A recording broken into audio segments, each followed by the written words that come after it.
잠언 29장 18절에서는 이렇게 말씀하고 있습니다. 묵시가 없으면 백성이 방자히 행하거니와 율법을 지키는 자는 복이 있느니라.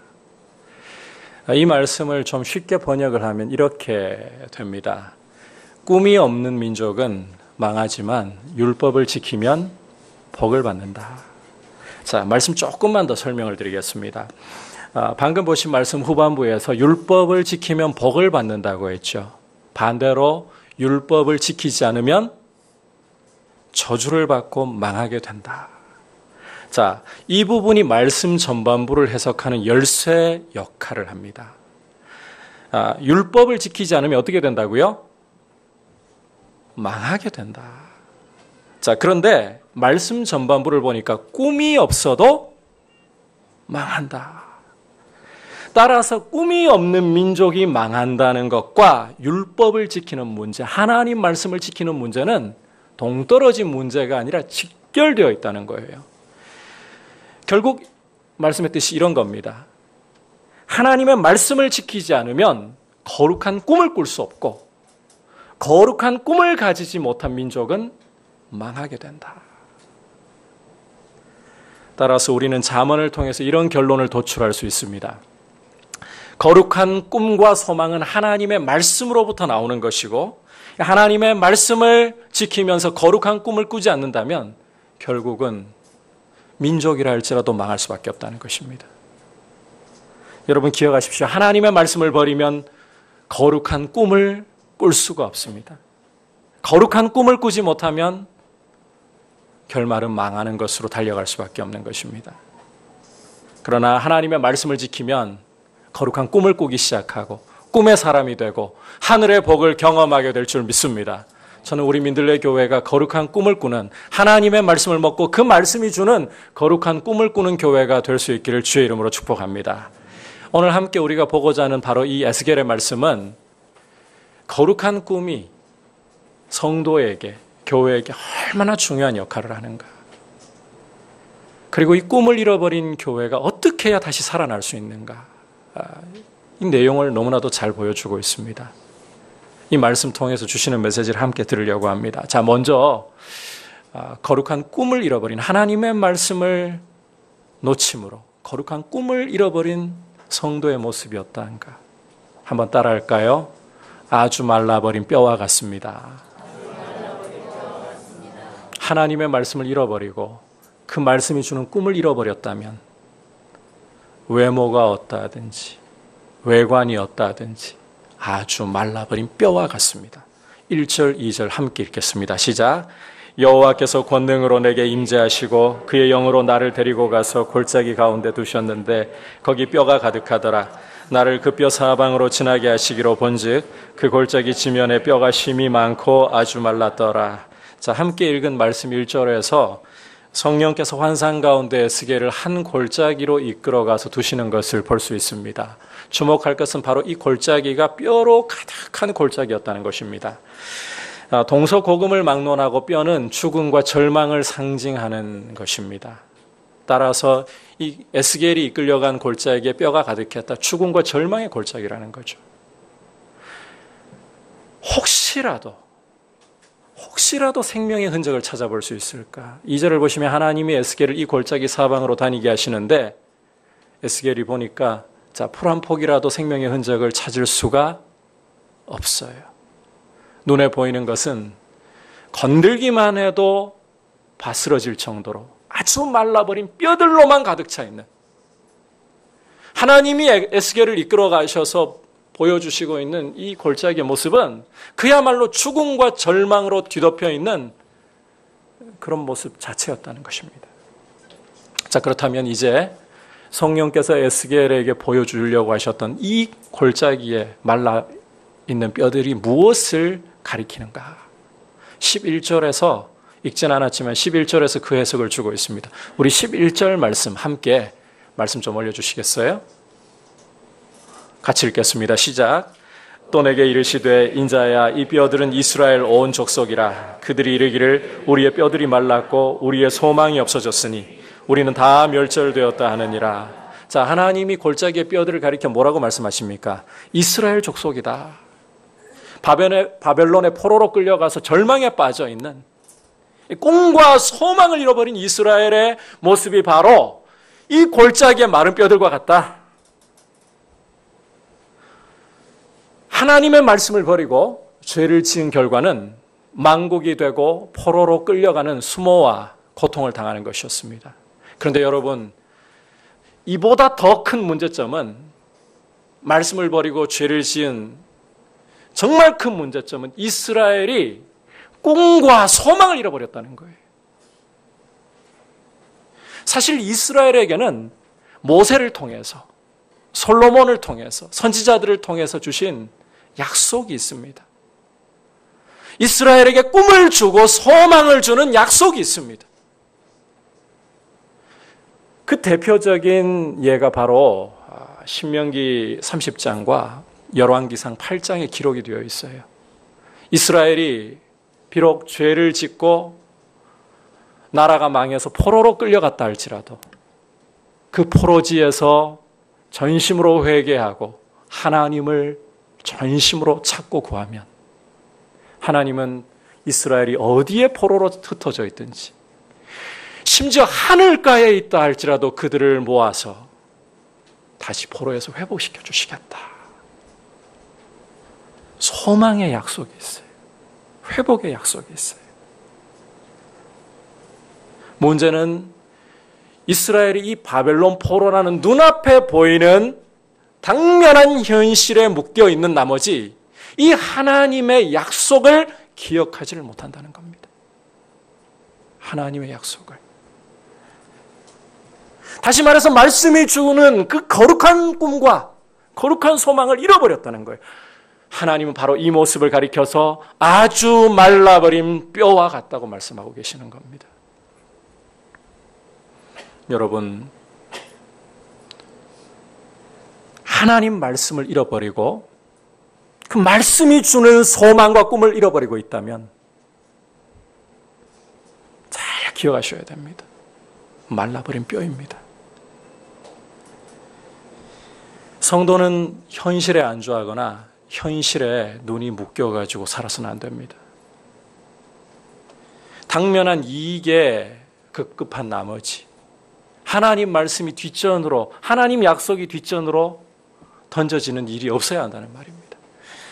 내가 생각하기에 급한 일, 중요한 일에 내 마음이 팔린 나머지 거룩한 꿈을 잃어버리고 살아가는 것이 성도의 모습이어서는 안 된다는 거예요. 여러분, 성도는 하나님의 말씀을 먹으면서 그 말씀이 주는 소망, 그 말씀이 주는 꿈을 가지고 살아야 되는 사람들입니다. 여러분, 다시 한번 강조합니다.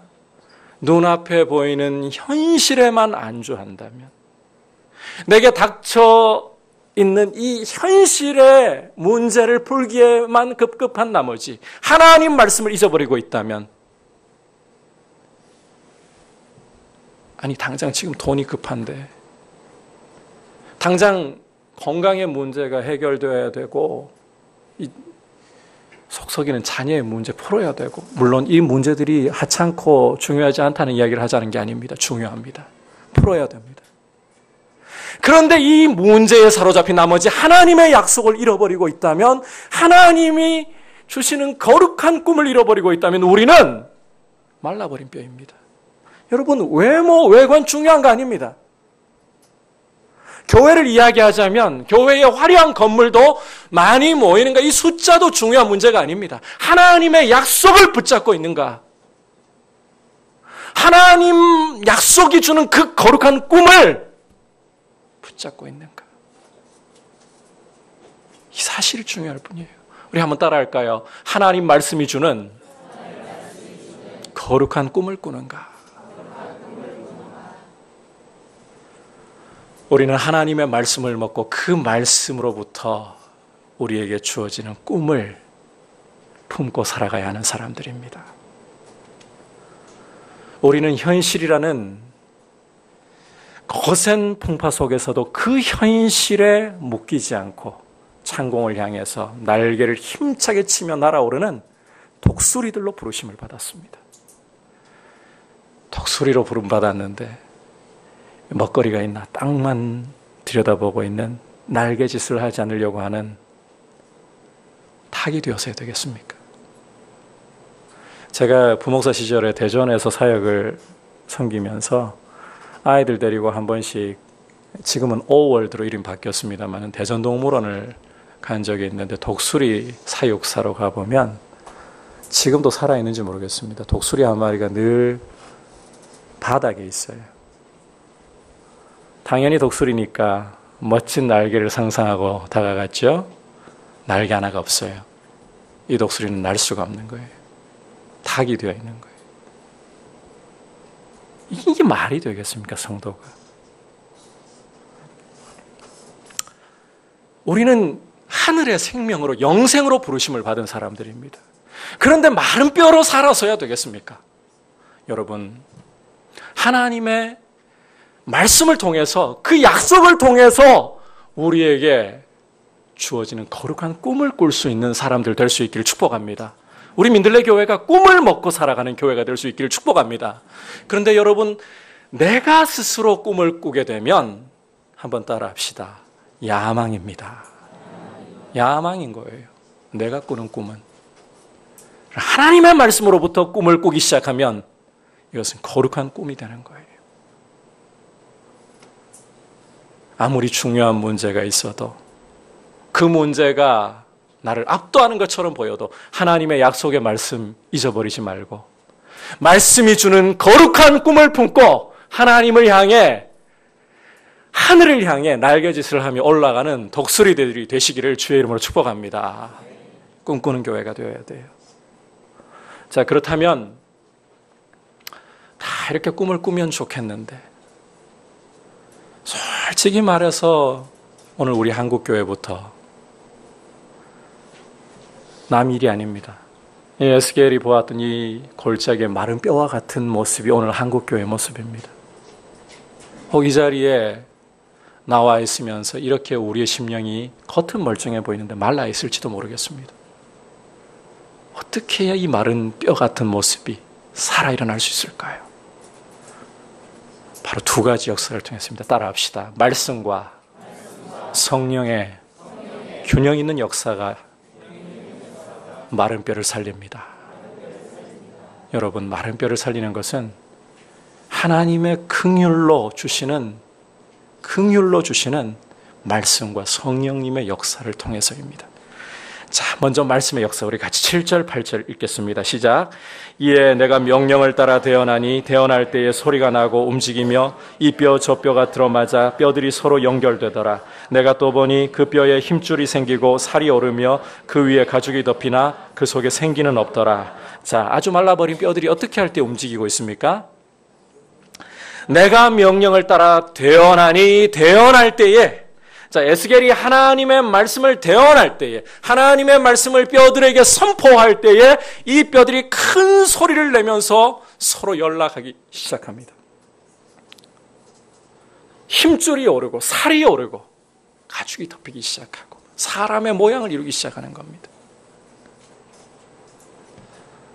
여러분, 거룩한 말씀을 잃어버리고 현실에 묶여서 거룩한 꿈을 꾸지 못하는 말라버린 뼈와 같은 성도와 교회를 살리는 길은 하나님의 말씀이 선포되는 길밖에 없습니다.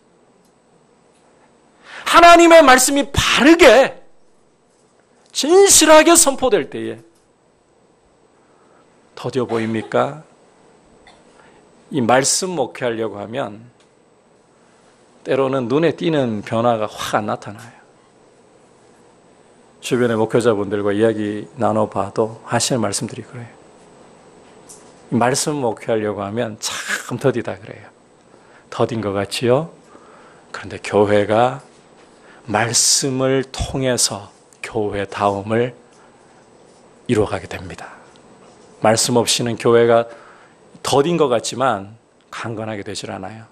이벤트를 하고 뭔가 활기 있게 움직이는 모습, 교회를 빨리 세우는 것 같죠? 아니요. 든든한 기초 위에 세우지를 못해요. 교회의 틀을 제대로 세우지를 못해요. 말씀의 역사 없이는, 여러분 기억하십시오. 말씀의 역사 없이는 성도의 삶의 틀이 만들어지지 않아요. 교회가 교회다운 모습이 만들어지지 않는 거예요. 하나님의 말씀이 우리 민들레 교회에 바르게 선포되도록. 말씀 전하는 사람의 책임은요, 이 말씀 여러분에게 잘 알아들을 수 있도록. 그렇잖아요. 제가 좀 여러분에게 유식해 보이고 싶다고 영어로 지금 설교를 다 해버린다. 앉아 계시겠어요? 히브리어로 설교를 다 지장을 해버린다. 들으시겠어요? 전하는 자의 책임은 여러분들에게 말씀을 가장 잘 알아들을 수 있도록 최선을 다해서 준비하고 선포하는 거예요. 그런데 이것도 중요하지만 말씀이 바르게 선포되어야 돼요. 말씀답게 정직하게 선포가 되어야 돼요. 말씀 전하는 자의 생각이 그 말씀을 지배해서는 안 돼요. 오히려 말씀이 전하는 종을 지배해야 돼요. 여러분, 우리 강단을 위해서 그렇게 기도해 주십시오. 앞에 서 있는 저를 비롯해서 우리 말씀을 전하는 사역자들과 교사들이 자기의 생각을 말씀을 통해서 이야기하는 게 아니라 하나님의 말씀이 우리의 생각을 사로잡고 우리의 생각이, 우리의 사고가 말씀의 종이 되어서 말씀을 선포하는, 그럴 때 우리 민들레 교회가 교회다운 모습을, 성도다운 모습을 가장 아름답게 세워갈 줄 믿습니다. 이런 은혜를 여러분 위해서 기도해 주시길 바랍니다. 말씀이 없이는 결코 교회가 교회다울 수 없고 성도가 성도다운 삶을 만들어갈 수가 없습니다. 아울러서 여러분, 강단을 위해서뿐만 아니라 여러분 힘쓰셔야 할 책임이 있어요. 앞서 말씀 전하는 사람의 책임 말씀드렸죠. 최선을 다해서 여러분들이 말씀을 이해할 수 있도록, 잘 알아들을 수 있도록, 말씀의 거룩한 도전을 여러분의 가슴에 심도록 준비해야 돼요. 그 못지않게 여러분들은 말씀을 깨닫기를 사모하셔야 돼요. 하나님의 말씀이 아무리 여러분에게 잘 선포되어도 마음을 닫고 들으면 그냥 귓전을 스치고 지나가 버립니다. 기억이 하나도 안 납니다. 말씀은 더 그래요. 영적인 문제이기 때문에. 말씀을 사모하고 말씀의 확신 가운데 서려고 하는, 그래서 말씀이 교회의 틀을 제대로 세우고 우리 민들레 교회가 말씀 위에 교회다운 교회의 모습, 성도다운 성도의 모습을 굳게 만들어주는 이 역사가 풍성하게 일어나기를 축복합니다. 두 번째로 성령님의 역사를 봐야 됩니다. 자, 이제 성령님의 역사, 생기의 역사. 자, 여러분, 뼈들이 연락하고 힘줄이 오르고, 자, 살이 오르고 가죽이 덮여서 사람 모양이 만들어졌죠? 그러면 이게 사람인가요? 생기가 없다면 뭐라고 부릅니까? 시체. 모양이 사람이라고 사람이 아니에요. 그럼 모양 사람이라고 사람이라고 부른다면 마네킹 들고 와가지고 사람입니다. 사람이어야죠. 생기가 없으면 그것은 마네킹일 뿐이고 시체일 뿐이고 송장일 뿐인 거예요. 여러분, 죽은 자를 살리는 것은 외관이 아니라 생기예요. 우리 9절 10절 말씀 함께 읽어보겠습니다. 시작. 또 내게 이르시되 인자야 너는 생기를 향하여 대언하라. 생기에게 대언하여 이르기를 주 여호와께서 이같이 말씀하시기를 생기야 사방에서부터 와서 이 죽음을 당한 자에게 불어서 살아나게 하라 하셨다 하라. 이에 내가 그 명령대로 대언하였더니 생기가 그들에게 들어가매 그들이 곧 살아나서 일어났었는데 극히 큰 군대들이. 자, 말씀에서 확인하듯이 어떻게 할 때 이 죽은 자들이 살아 일어나고 있습니까? 에스겔이 생기를 향해 대언할 때에, 생기에게 사방에서 불어와 이 죽은 자들을 살게 하라고 대언할 때에, 그리고 생기가 실제로 불어 들어올 때에 이 죽은 자들이 살아 일어나서 하나님의 군대를 이루고 있습니다. 그렇다면 이 골짜기에 죽은 자들을 살리는, 교회를 살리고 성도를 살리는 이 생기가 무엇이냐? 여러분, 히브리어로 이 생기는 루아흐라고 하는데 바람 또는 성령으로 주로 번역이 되는 표현이에요. 다시 말해서 성령의 바람이 불어올 때에 골짜기에 죽은 자들이 살아 일어나는 거예요. 성령의 바람이 불어와야 교회가 살아 일어날 수 있는 거예요. 성령의 바람이 불어와야 성도는 살아 일어날 수가 있는 거예요. 여러분, 아무리 교회가 조직을 잘 갖추고 시스템을 잘 갖추고 교회에 오면 이야 정말 우리 교회 예배 이야기를 해보면 예배 물 흐르듯이 정말 순서 하나하나가 아주 정교하게 편안하게 흘러간다. 교회 관리 시스템도 너무 잘 되어 있어가지고 정말 사랑 관리, 재정 관리, 모든 행사 관리, 야, 이런 교회가 있나. 하지만 여러분, 그런 틀이 있고 시스템이 있다고 그것이 곧 교회가 살아있다는 뜻이 아닙니다. 성령의 바람이 불어와야 되는 거예요. 우리 민들레 교회 위에 성령이 운행하시면 늘 성령의 바람이 부는 교회가 될 수 있기를 축복합니다. 그렇게 하려면 기도해야 돼요. 기도 없이 어떻게 성령의 바람이 불겠어요? 여러분, 교회를 살리시는 분 성령님이시라는 사실을 기억하십시오. 성령 충만을 위해 기도하십시오. 아멘 하셔야 돼요, 이런 거는. 결단을 하셔야 되는 거예요. 기도를 쉬려고 하지 마십시오. 아무리 여러분의 일상에 바쁜 일과 중요한 일들이 여러분을 몰아세우고 몰고 갈 때에도 루터처럼 이야기하십시오. 너무 바빠서 오히려 기도해야 합니다. 하나님의 지혜로 이 문제를 하나님 방식으로 풀기 위해 기도해야 합니다. 기도를 쉬지 마십시오. 몰려갈수록 기도하고 지혜를 구하십시오.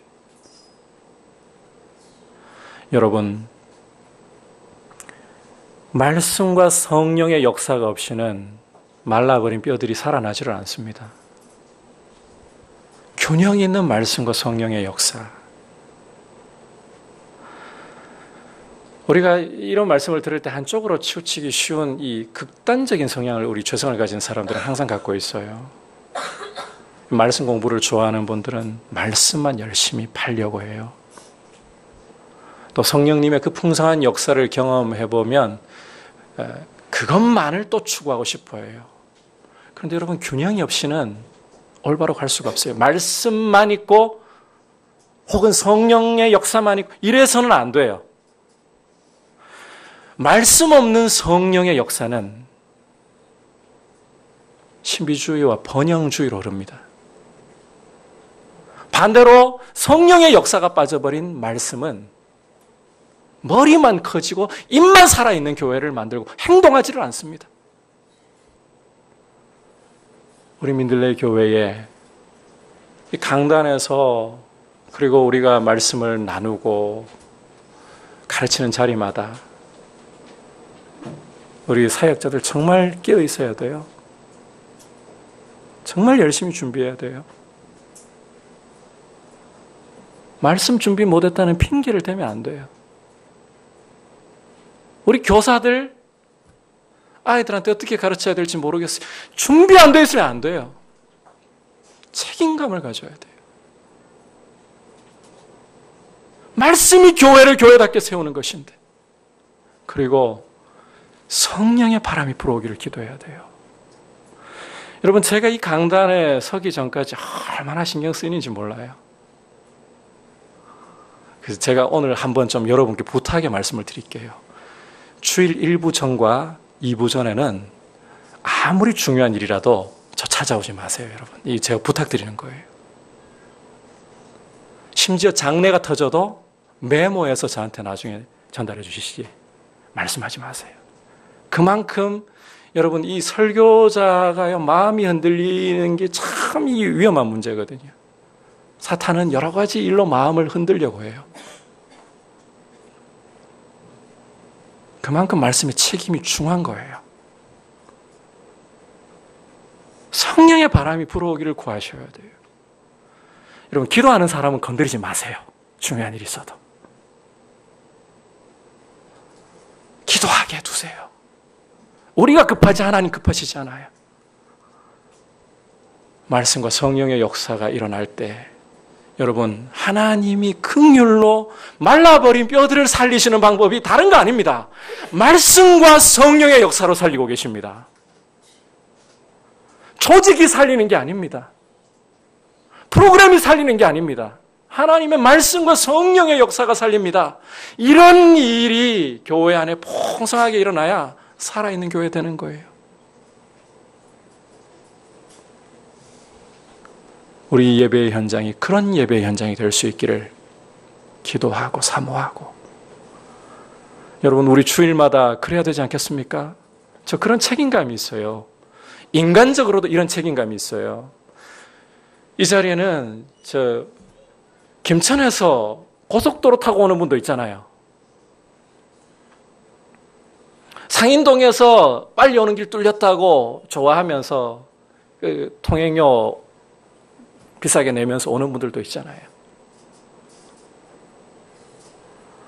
인간적으로도 그 돈 안 아깝게, 여러분 앉아가지고 여러분 말씀 듣고 있는데 공수로 돌아가는 거 원치 않아요. 책임 있는 자리예요. 그냥 대충 준비할 수 있겠습니까? 이만하면 됐다 할 수 있는 말씀 선포겠습니까? 준비하고 준비해도 부족한 게 말씀의 선포이고, 그리고 올라설 때는 그 마음속에 이 순간순간마다 이 간구가 서지 않을 수 없어요. 저는 몰라요. 저는 준비해서 올라오는 것뿐이에요. 그 다음은 성령께서 하셔야 돼요. 성령의 바람이 불어오는 것은 사람이 주관하는 문제가 아니에요. 우리는 간구할 뿐입니다. 근데 그런 예배가 되어야 되지 않겠어요? 말씀이 살아있고 성령의 운행하심이 있어서 여러분이 이곳에 와서 마른 뼈가 왔을지라도 살아 일어나고 거룩한 꿈을 꾸면서 나가는 여러분의 삶의 현장으로 가는 그런 예배 되어야 되지 않겠어요? 여러분 그런 예배가 될 수 있기를 주님의 이름으로 축복하고, 그런 예배를 위해서 우리 함께 기도하면서 교회를 세워나갈 수 있기를 축복합니다.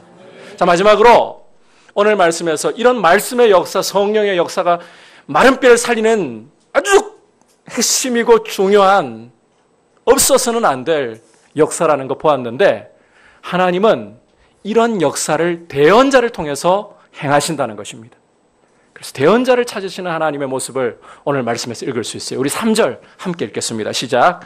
그가 내게 이르시되 인자야 이 뼈들이 능히 살 수 있겠느냐 하시기로 내가 대답하되 주 여호와여 주께서 아시나이다. 자, 하나님이 말라버린 뼈들 살리는 문제를 놓고 누구와 지금 대화를 나누고 계십니까?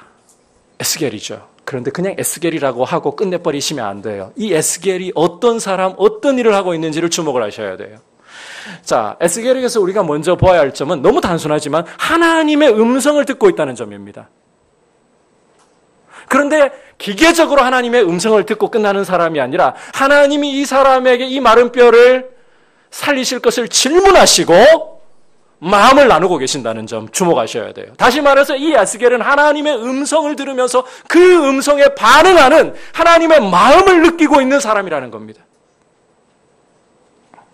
하나님 마음을 나누시는 사람은 하나님의 마음을 느낄 수 있는 사람이어야 돼요.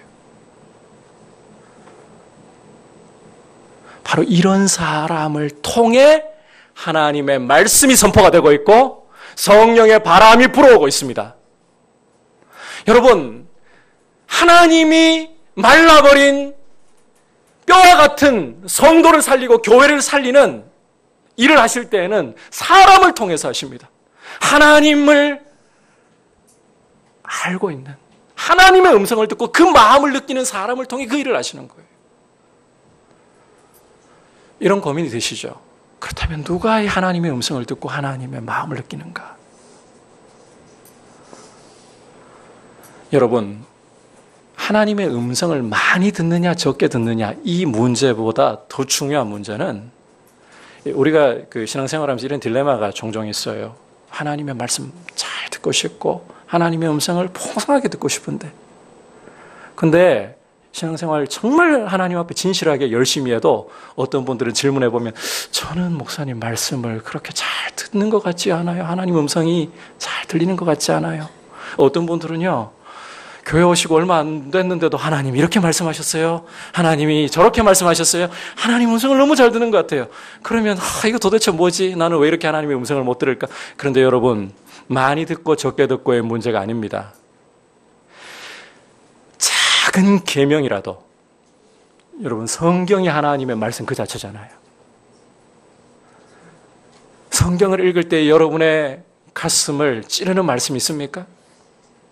도전이 있습니까? 그게 아무리 작아 보여도 그 말씀 붙들고, 예를 들어서 형제를 사랑하라, 이 말씀이 여러분의 가슴에 찔려온다 할 때 그 말씀 붙들고 하나님께 씨름하는 거예요. 주님, 아무리 살펴봐도 제 안에 주님을 사랑하는 마음도, 형제를 사랑하는 마음도 너무 말라 있는 것 같아요. 사랑할 힘이 없어요. 어떻게 해야 사랑할 수 있을까요? 힘을 주십시오. 말씀을 붙들고 씨름하는 사람, 주님의 음성을 붙들고 씨름하는 사람, 순종하려고 고민하고 씨름하는 사람, 여러분, 이런 사람이 하나님의 마음을 느끼는 사람입니다. 그게 없으면 그렇게 씨름 안 해요. 많이 듣는다고 자랑하지 마세요. 한 말씀을 들어도 씨름하고 있습니까? 그렇게 순종하려고. 이게 하나님의 마음을 느끼는 사람이에요. 7절과 9절을 보시면 이 하나님의 마음을, 인자야 이 뼈들이 능히 살겠느냐? 하나님 몰라서 물으십니까? 에스겔, 네가 이 말을 들을 때 내 마음을 좀 알아줬으면 좋겠다.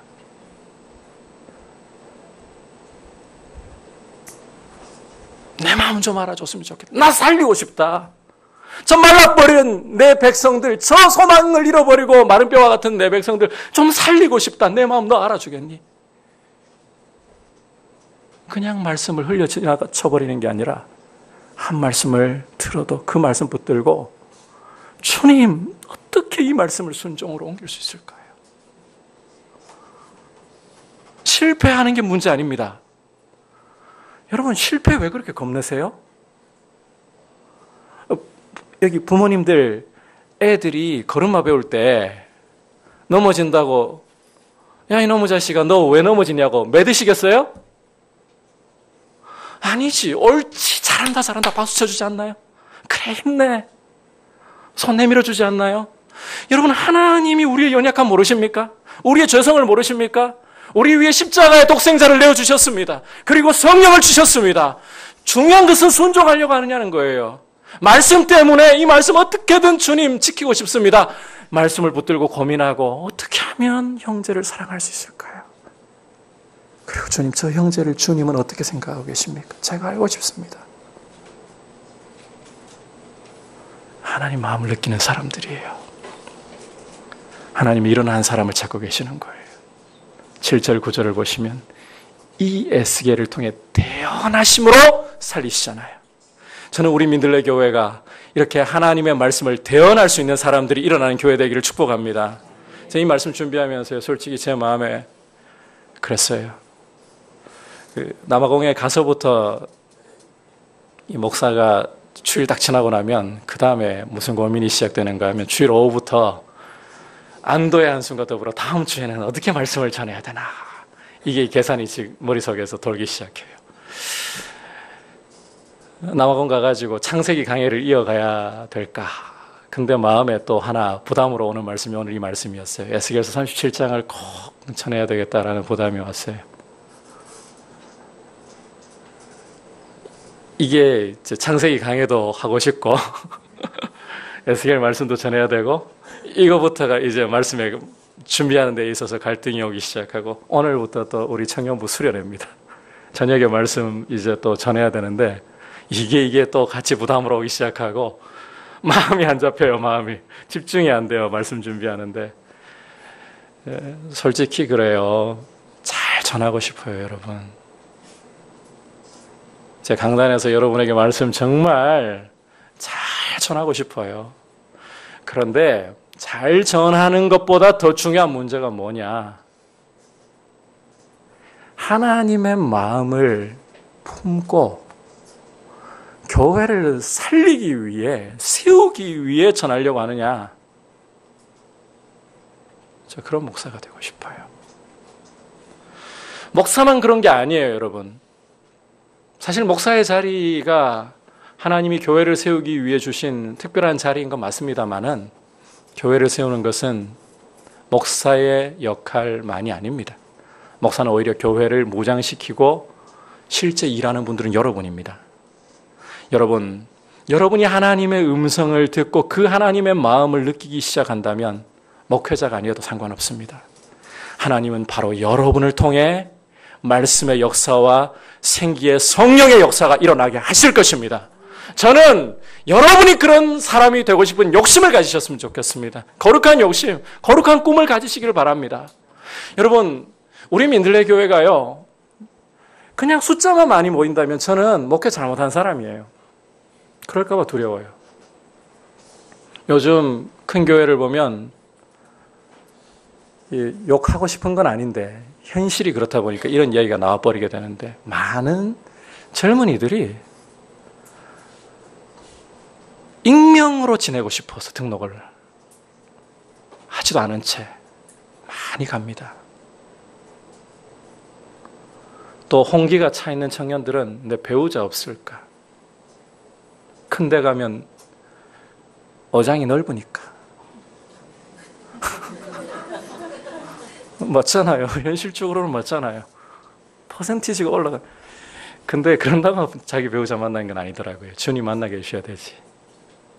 뭐 룻 과부가 보아스 자기가 만나고 싶어 만났나요? 하나님이 우연히 이러고 보니 보아스의 밭에 이르게 하셨더라.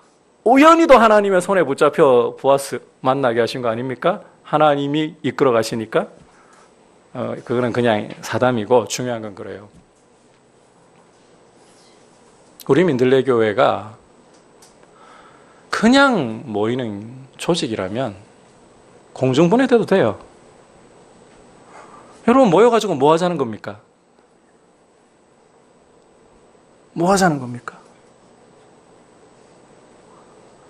하나님의 말씀과 성령으로 살아 일어나서 군대가 되어서 이 땅 가운데 하나님의 나라가 임하는 거룩한 꿈을 꾸면서 그 꿈을 이루기 위해 주님의 은혜를 구하면서 그 생명을 퍼뜨리는 홀씨가 되어야 되는 거 아닙니까? 이게 교회 아닙니까? 저는 여러분들에게 도전하고 싶어요. 그런 거룩한 욕심, 거룩한 꿈을 좀 가지라고 도전을 하고 싶어요. 주님, 내가 주님의 음성을 듣고 그 음성을 붙들고 씨름하며 주님의 마음을 느끼며 말씀과 성령의 역사가 일어나는 통로 되고 싶습니다. 우리 민들레 교회에게 도전하고 싶습니다. 여러분, 오늘 한국 교회가 지금 너무나도 큰 위기 가운데 처해 있습니다. 다음 세대 지금 다 붕괴되었습니다. 앞으로 3년 후면 주일학교 문 닫는 교회 더 속출할 겁니다. 지금도 속출하고 있고. 우리 청소년부 있습니다만은 미안한 이야기지만 과거 이런 이야기 던졌어요. 돈도 안 되는 것들. 투자를 안 했어요. 말은 이 나라의 미래라고 하면서, 말은 여러분 가운데 대통령이 미래의 대통령이 있습니다라고 하면서 교회는 세상보다 투자 더 안 해요.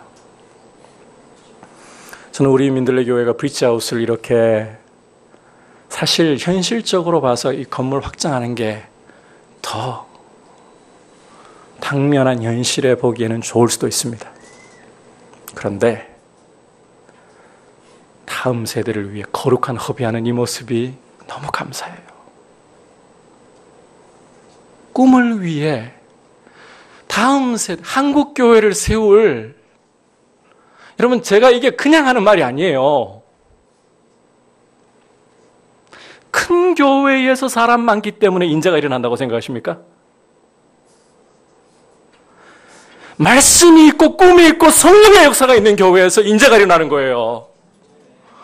저는 일부에도 우리 교사들에게 그런 이야기 했습니다마는, 여러분 자녀들에게 그 꿈을 가지십시오.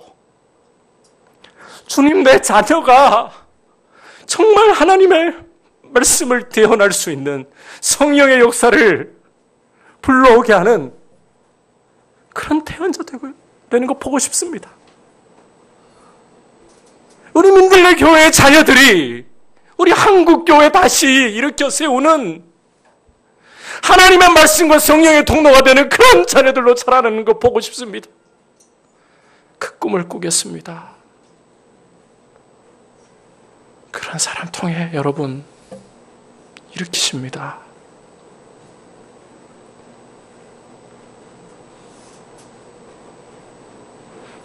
그렇지 않습니까? 하나님은 능력이 쇠함이 없으신데, 지금도 말씀의 역사는 동일한데, 지금도 성령의 역사는 동일한데 태어날 리가 누구이겠습니까?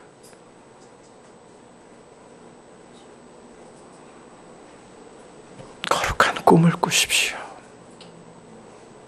여러분이 그 통로가 되기를 사모하십시오. 우리의 자녀들이 그 통로가 되기를 사모하시기를 바랍니다.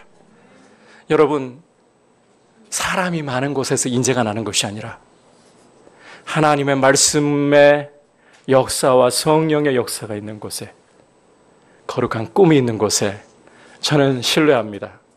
이 나라를 살릴 인재들 일어날 줄 믿습니다. 한국 교회를 살릴 인재들 하나님 일으키실 줄 믿습니다. 이것은 백일몽이 아닙니다. 헛된 꿈을 쫓는 것이 아닙니다. 여러분, 민들레 교회가 유라 지역의 한 큰 교회 입장에서 보면 작은 교회일지 모르나 진정한 큰 교회는 하나님의 꿈을 가지고 하나님의 꿈을 꾸는 교회입니다. 그런 교회 함께 세워나갈 수 있기를 주님의 이름으로 축복합니다. 오늘 골짜기에 마른 뼈들을 살리시는 이 환상을 통해서 주시는 음성 들었습니다.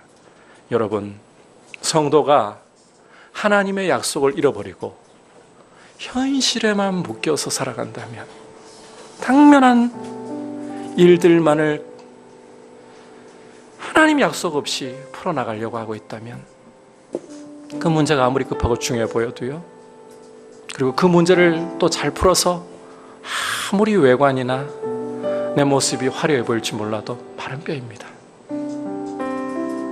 마른 뼈입니다. 마른 뼈로 살지 마십시오. 마른 뼈도 살리기 원하시는 주님의 마음을 느끼십시오. 그리고 마른 뼈가 살아나는 길은 말씀과 성령의 역사, 그 외에 없어요. 하나님이 이 역사의 통로를 찾고 계십니다. 여러분, 우리 주님께 그렇게 오늘 고백드리지 않을까요? 주님, 저 신앙생활 해온 제 모습 볼 때 부족한 건 너무 많습니다. 주님께 드릴 수 있는 것도 너무 부족하고 없다는 거 압니다. 드려도 흠이 많고 제대로 쓸모 있는 것 하나 없다는 거 압니다. 그러나 주님의 보혈로 덮으시고 내가 드리는 작은 것이라도 귀하게 받으셔서 정말 귀하게 쓰실 수 있는 주님께 드리고 싶습니다. 드리겠습니다. 우리 교회를 통해 이 나라를 살릴 인재가 일어나기를 원합니다. 한국 교회를 살릴 인재가 일어나기를 원합니다. 이런 꿈을 꾸시기를 주의 이름으로 축복합니다. 우리 함께 주님 앞에 고백드립시다.